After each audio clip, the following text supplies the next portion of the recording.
Hi friends, welcome to my channel. இன்றைக்கி நம்ம மேட்ப்ளாட் லிப்பில் marker, colour, line, shape இதெல்லாம் எப்படி யூஸ் பண்ணலான்னு பார்க்கலாம். வாங்க வீடியோக்குள்ளே போகலாம். போன வீடியோவில் ஒய் பாயிண்டில் np.arrayக்குள்ளே 4 எலிமெண்ட் கொடுத்து அதை ஒரு பிளாட் பண்ணி பார்த்தோம். இப்போது இந்த வீடியோவில் அந்த ஒய் பாயிண்ட்குள்ளே அந்த 4 எலிமெண்ட்டும் பிளாட் ஆகும். அந்த பிளாட் பண்ணுற லைன் அது டயக்ராம் பண்ணுற லைன் எந்த கலரில் இருக்கணும், எந்த ஷேப்பில் என்ன மாதிரி இருக்கணும் அப்படிங்கிறத ஒரு ஆர்கியூமெண்ட் கொடுத்து நம்ம சேஞ்ச் பண்ணலாம். அது எப்படின்னு பார்ப்போம். ஃபஸ்ட்டு நம்ம இதுக்கு முன்னாடி பிளாட் பண்ணும்போது ஒரு லைன் தான் நம்மளுக்கு ஷோ ஆகியிருக்கும். இந்த வீடியோவில் ஃபஸ்ட்டு அந்த லைனை எப்படி சேஞ்ச் பண்ணலான்னு பார்க்கலாம். அதுக்கு என்ன பண்ணணும்னா, இப்போது எக்ஸ் பாயிண்ட் இல்லைனா ஒய் பாயிண்ட் ரெண்டும் எடுக்கிறீங்கன்னா ரெண்டுமே கொடுக்கணும். இதில் நம்ம ஒய் பாயிண்ட் மட்டும் கொடுத்துருக்கோம். ஒய் பாயிண்டில் np.arrayக்குள்ளே 4 எலிமெண்ட் கொடுத்துருக்கோம். இதை பிளாட் பண்ணுன்னு சொல்கிறோம். plt dot plot y point comma இதில் சிங்கிள் கொட்டேஷன், இதில் என்ன கொடுத்துருக்கோன்னா டாட் கொடுத்துருக்கோம். ஓகேவா? டாட் கோலன் W, இதில் W கொடுத்துருக்கோம். இந்த Wங்கிறது ஒயிட் கலர், அதனால் அந்த இது நம்மளுக்கு தெரியலை, ஒயிட் கலர்னால தெரியலை. இதே ஒய் கொடுத்தீங்கன்னா ஒய் எல்லோ, ஆர் ரெட்டு. இந்த மாதிரி நீங்கள் கலருக்குன்னு ஒரு லெட்ரு வச்சுருக்காங்க. அந்த லெட்டரை இதில் கொடுத்தீங்கன்னா அது என்ன கலரோ அதை அந்த கலரை அப்படியே இங்கே ஷோ பண்ணும். ஓகேவா?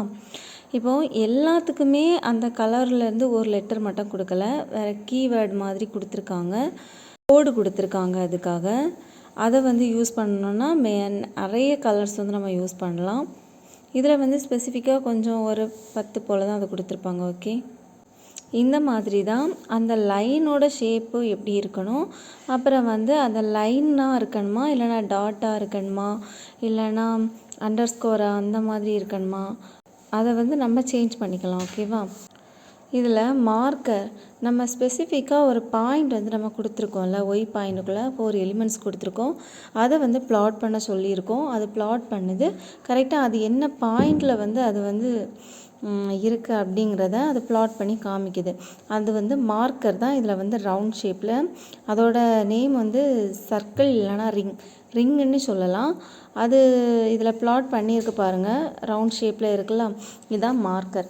இந்த மார்க்கர் என்ன சைஸில் இருக்கணும் அப்படிங்கிறதும் நம்ம ஒரு ஆர்கியூமெண்ட்டாக கொடுக்கலாம். இதில் சர்க்கிள் டைப் கொடுத்துருக்கோம். நம்மளுக்கு இதில் சர்க்கிள் இல்லாமல் ஸ்டார் ஷேப்பில் இருக்கணும், இல்லைனா டாட் ஷேப்பில் இருக்கணும், அப்படி இல்லைனா ப்ளஸ் அந்த சிம்பிளில் இருக்கணும். இப்படி உங்களுக்கு எந்த சிம்பிள் வேணுமோ, எந்த ஷேப் வேணுமோ அதை நீங்கள் மார்க்கருக்கு யூஸ் பண்ணிக்கலாம். ஓகேவா? அந்த சிம்பிள்ஸ் யூஸ் பண்ணிக்கலாம். எந்த சிம்பிள்ஸ் வேணுமோ அந்த சிம்பிள்ஸில் அந்த மார்க்கரை நம்ம யூஸ் பண்ணிக்கலாம். அதுக்கப்புறம் இதில் ms = 20 கொடுத்துருக்கோம். அப்படி தானே? அப்படின்னா என்னென்னா, இந்த மார்க்கரோட சைஸ், இதுக்கு முன்னாடி மார்க்கரோட ஷேப் தான் பார்த்தோம். இது மார்க்கரோட சைஸ். அதுக்கு msன்னு மார்க்கர் சைஸை msன்னு சுருக்கி போட்டிருக்கோம். = 20 கொடுக்குறோம். அந்த 20 கொடுத்தா அந்த சைஸுக்கு அது அந்த மார்க்கர் பெருசாகி காமிக்கும். சின்னதாக கொடுத்தீங்கன்னா சின்னதாக காமிக்கும். இனி நெக்ஸ்ட் வீடியோவில் வேறு என்ன ஃபங்க்ஷன்லாம் யூஸ் பண்ணலாங்கிறத பார்க்கலாம். தேங்க்ஸ் ஃபார் வாட்சிங்.